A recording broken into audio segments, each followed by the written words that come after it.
Sir, ಕೊಲೆ ಬಗ್ಗೆ ಏನು ಅನಿಸುತ್ತೆ? ಅದರಲ್ಲಿ ಅನ್ಸೋಕೆ ಏನಿದೆ ಚಂದ್ರು, ಕೊಲೆ ಆಗಿದೆ. Is gone. ಸದ್ಯದ ಸಿಚುವೇಶನ್ಗೆ ಎಲ್ಲರೂ ಹೇಳೋ ಪ್ರಕಾರ ಪೋಸ್ಟ್ ಮಾರ್ಟಮ್ ರಿಪೋರ್ಟ್ ಬಂದಮೇಲೆ ಮುಂದಿನ ವಿಚಾರಣೆ ಕೈಗೆತ್ಕೋಬೇಕಾಗಿದೆ. ಆದರೆ ಈ ಕೊಲೆ ಯಾವುದಾದ್ರೂ ದ್ವೇಷಕ್ಕಾಗಿರೋದೋ ಅಥವಾ ಬೇರೆ ಯಾವುದನ್ನ ಕಾರಣಕ್ಕಾಗಿರೋದೋ ಇನ್ವೆಸ್ಟಿಗೇಷನ್ ಮಾಡಬೇಕು first. Sir,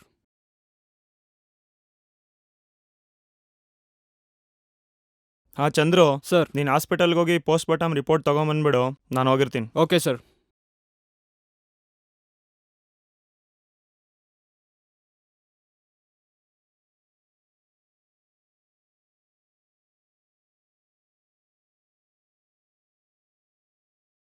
sir, report.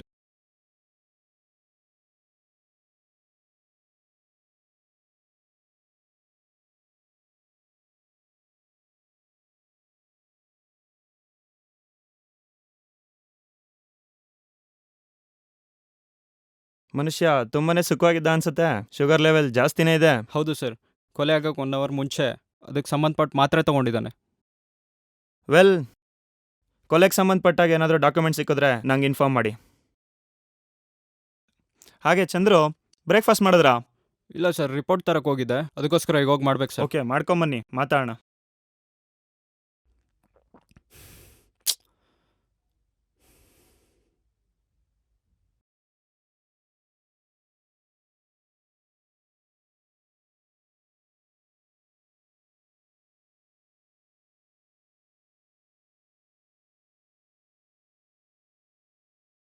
Chandru, sir,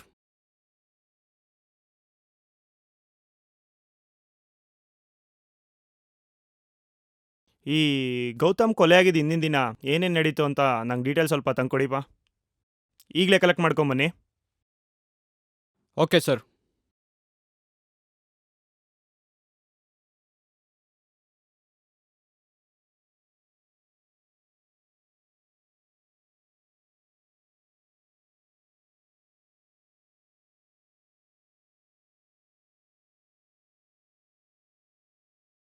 Chandru, ಬನ್ನಿ. ಬನ್ರಿ, ಇನ್ನೊಂದ್ಸತಿ ಹೋಗಿ ಫಿಲಮ್ ನೋಡ್ಕೊಂಬರೋಣ. ಸರಿ ಸರ್.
ಹಾಂ ಸರ್ ಹಾಂ ಸರ್ ಹಾಂ ಸರ್ ಸರ್ ಇನ್ವೆಸ್ಟಿಗೇಷನ್ ರಿಪೋರ್ಟ್ ಬರುತ್ತೆ ಸರ್. ರಾಮಣ್ಣ ಮೆಲ್ಲಿಗೆ. ಸರಿ ಸರ್, ಓಕೆ ಸರ್, ಇಡ್ತೀನಿ ಸರ್, ಬಾಯ್. ಸರಿ ಸರ್, ಓಕೆ.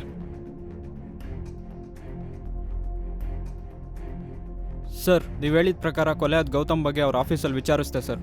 ಅವ್ರ ಆಫೀಸಲ್ಲಿ ಹೇಳೋ ಪ್ರಕಾರ ಅವರು ಬೇರೆಯವ್ರ ವಿಚಾರದಲ್ಲಿ ತುಂಬ ಒಳ್ಳೆಯವರಂತೆ. ಆದರೆ ಅವ್ರ ಮನೇಲಿ ಹೆಂಗೆ ಅಂತ ಗೊತ್ತಾಗಲಿಲ್ಲ ಸರ್. ಯಾಕೆಂದರೆ ಅವ್ರ ಮನೇಲಿ ಇದ್ದಿದ್ದು ಇಬ್ಬರೇ, ಒಂದು ಅವರು ಮತ್ತು ಅವ್ರ ಕೆಲಸದವರು. ಅವ್ರ ಕೆಲಸದವ್ರು ಬಂದ್ಬಿಟ್ಟು ಇವ್ರು ಕೊಲೆ ಆಗಿದ್ದು ಹಿಂದಿನ ದಿನ ರಾತ್ರಿನೇ ಅವರು ಎಲ್ಲೋ ಹೋಗ್ಬಿಟ್ಟಿದ್ದಾರೆ. ಎಲ್ಲಿ ಅಂತ ಗೊತ್ತಿಲ್ಲ ಸರ್. 2 ದಿನದಿಂದ ಕಾಣ್ತಿಲ್ಲ. ಹಾಂ ಸರ್.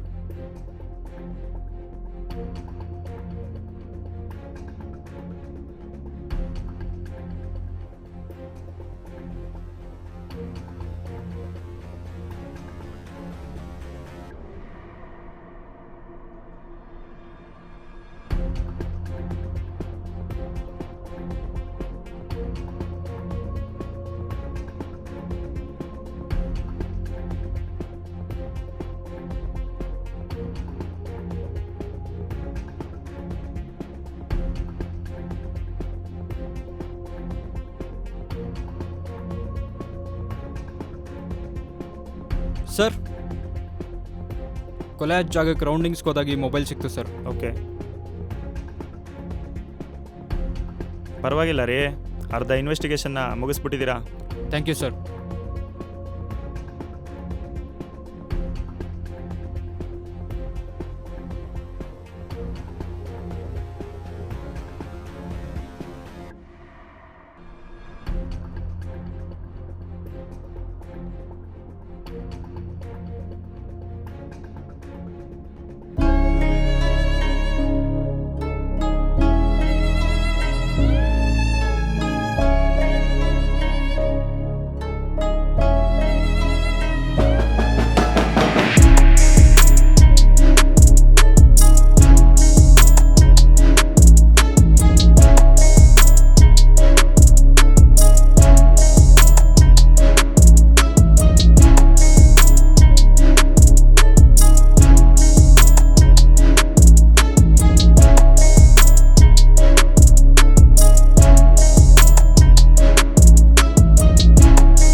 ಸರ್ ಗೌತಮ್ ಅವ್ರ ಫ್ರೆಂಡ್ ರಾಕೇಶ್ನ ಕರ್ಕೊಂಬರಕ್ಕೆ ಹೇಳಿದ್ರಲ್ಲ ಸರ್, ಬಂದಿದ್ದಾರೆ ಸರ್. ಬನ್ನಿ ಕುತ್ಕೊಳ್ಳಿ ರಾಕೇಶ್. Thank you sir. ಏನು ತಗೊತೀರಾ? Coffee, tea? ಪರವಾಗಿಲ್ಲ, ಏನೂ ಬೇಡ ಸರ್. ಮತ್ತೆ ಹೇಗೆ ನಡೀತಿದೆ ಕೆಲಸ ಎಲ್ಲ? ಕೆಲಸ ಏನು ಸರ್, ಚೆನ್ನಾಗಿ ನಡೀತಿದೆ, ದೇವ್ರ ದಯೆ, ಆರಾಮಾಗಿದ್ದೀನಿ. ನಿಮ್ಮ ಕ್ಲೋಸ್ ಫ್ರೆಂಡ್ ಗೌತಮ್ ಕೊಲೆ ವಿಚಾರ ಕೇಳಿ ನನಗೂ ತುಂಬ ಬೇಜಾರಾಯಿತು. ಹೌದು ಸರ್, ತುಂಬ ಒಳ್ಳೆಯವನು, ಯಾರಿಗೂ ಅನ್ಯಾಯ ಮಾಡ್ತಿರಲಿಲ್ಲ ಅಂಥವನಿಗೆ.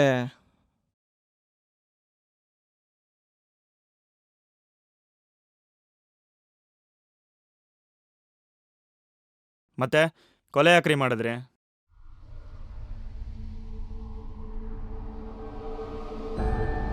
ಸರ್ ಏನು ಹೇಳ್ತಾ ಇದ್ದೀರಾ?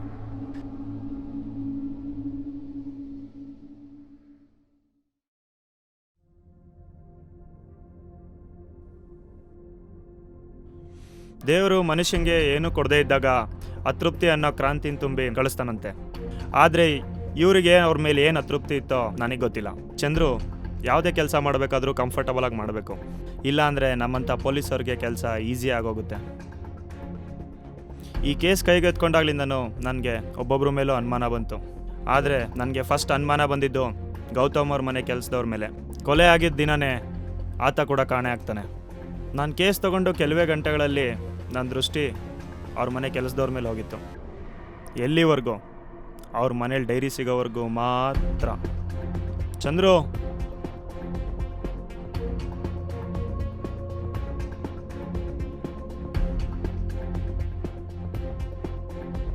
ಕೊಲೆ ಆದ ವ್ಯಕ್ತಿಗೆ ದಿನನಿತ್ಯ ನಡೆಯೋದನ್ನ ಡೈರಿಲಿ ಬರೆಯೋ ಅಭ್ಯಾಸ ಇತ್ತು. ಕರೆಕ್ಟಾಗಿ ಕೊಲೆ ಆಗೋಕ್ಕೂ 1 ವಾರದ ಮುಂಚೆ ಅವ್ರ ಮನೆ ಕೆಲಸದವನು 1 ವಾರ ರಜೆ ಬೇಕು ಅಂತನೂ ಹಾಗೂ ಹಣದ ಸಹಾಯನೂ ಕೇಳಿದ್ದ. ಅದಕ್ಕೆ ಅವರು ಒಪ್ಪಿದ್ರು. ನಾವು ಕೂಡ ಅವನನ್ನು ವಿಚಾರಿಸಿದಾಗ ಅವನು ಹೇಳಿದ್ದು ಕೂಡ ಸರಿ ಇತ್ತು. ಸೊ ಅಲ್ಲಿಗೆ ಅವನು ಕೊಲೆಗಾರ ಅಲ್ಲ ಅಂತ ಕನ್ಫರ್ಮ್ ಆಯಿತು. ಕೊಲೆಗಾರ ಎಷ್ಟೇ ನೀಟಾಗಿ ಕೊಲೆ ಮಾಡಿದ್ರು ಎಲ್ಲಾದರೂ ಒಂದು ಸಣ್ಣ ಕ್ಲೂ ಬಿಟ್ಟೋಗಿರ್ತಾನೆ. ಸೂಕ್ಷ್ಮವಾಗಿ ನೋಡಿದಾಗ ಅದ್ರ ಬಣ್ಣ ಗೊತ್ತಾಗುತ್ತೆ.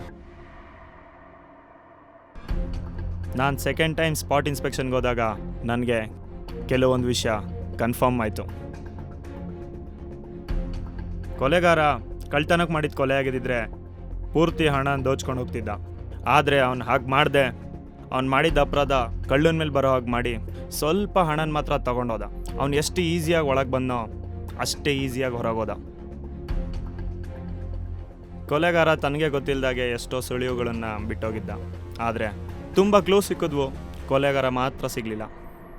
ನಾನು ಈ ಕೊಲೆನ ಯಾವುದೋ ಪ್ರೊಫೆಷ್ನಲ್ ಕಿಲ್ಲರ್ಸ್ ಮಾಡಿರ್ಬೋದು ಅಂದ್ಕೊಂಡು ನನ್ನ ಹತ್ರ ಇದ್ದಿದ್ದ ಹಳೆ ಕ್ರಿಮಿನಲ್ ಫೋಟೋಸ್ನೆಲ್ಲ ನೋಡಿದೆ. ಕೊಲೆ ಆಗಿದ್ದು 2ನೇ ದಿನ ಅಂದರೆ ನೆನ್ನೆ ನೀವು ತಂದುಕೊಟ್ಟಿದ್ದ ಸೆಲ್ಫೋನಿಂದ ಒಂದು ಸ್ಪಷ್ಟ ಚಿತ್ರಣ ಸಿಕ್ತು. ಒಂದು ಲೋಟ ನೀರಿಗೋಸ್ಕರ ಅಲಿತಿದ್ದವನಿಗೆ ತುಂಬಿರೋ ಬಾವಿನೇ ಸಿಗ್ದಂಗೆ ಕೊಲೆಗಾರನ ಜಾತಕನೇ ಬಯಲು ಮಾಡಿಬಿಟ್ರಿ. ಕೊಲೆ ಆದ ಗೌತಮ್ಗೆ ಒಂದು ಅಭ್ಯಾಸ ಇತ್ತು, ದಿನ ಬೆಳಗ್ಗೆ ತಪ್ಪದೆ ಜಾಗಿಂಗ್ ಹೋಗೋದು. ಅದು ಅವನ ಪ್ರಾಣ ತೆಗೆಯೋ ಸ್ನೇಹಿತನ ಜೊತೆ.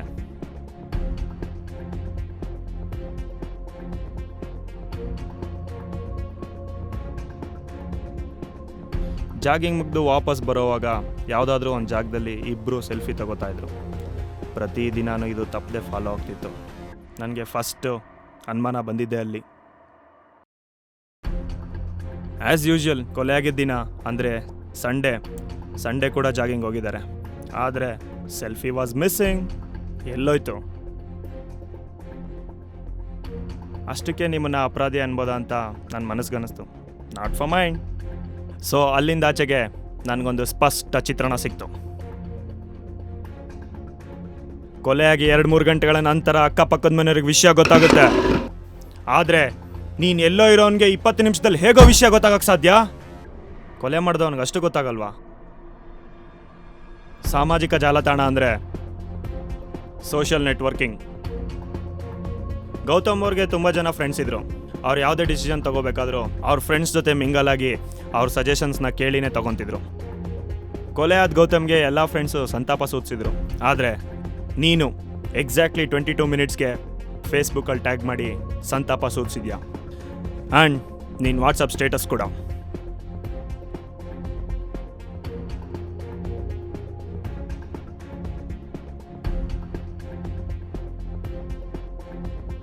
ಒಬ್ಬ ಪ್ರಾಣ ಸ್ನೇಹಿತನ ಕೊಲೆ ಮಾಡೋ ಅವಶ್ಯಕತೆ ಆಗಲಿ ಅನಿವಾರ್ಯತೆ ಆಗಲಿ ಏನಿತ್ತೋ ನನಗೆ ಗೊತ್ತಿಲ್ಲ. ಒಬ್ಬ ಸ್ನೇಹಿತನ ಗಳಿಸ್ಕೊಳ್ಳೋದು ಎಷ್ಟು ಸುಲಭನೋ ಉಳಿಸ್ಕೊಳ್ಳೋದು ಅಷ್ಟೇ ಕಷ್ಟ. ಎನಿವೇಸ್ ಚಂದ್ರು, ಕರ್ಕೊಂಡೋಗಿಪ್ಪ. ಸರ್, ರಾಕೇಶ್ ಅವರು ತನ್ನ ಕ್ಲೋಸ್ ಫ್ರೆಂಡ್ನೇ ಯಾಕೆ ಕೊಲೆ ಮಾಡಿರ್ಬೋದು ಸರ್? ನನ್ನ ಕೆಲಸ ಕೊಲೆ ಯಾರು ಮಾಡಿದ್ರು ಅನ್ನೋದನ್ನ ತಿಳಿಸ್ಕೊಡೋದು. I did my job. ಮಿಕ್ಕಿದ್ದು ನಿಮಗೆ ಬಿಟ್ಟಿದ್ದು ಚಂದ್ರು.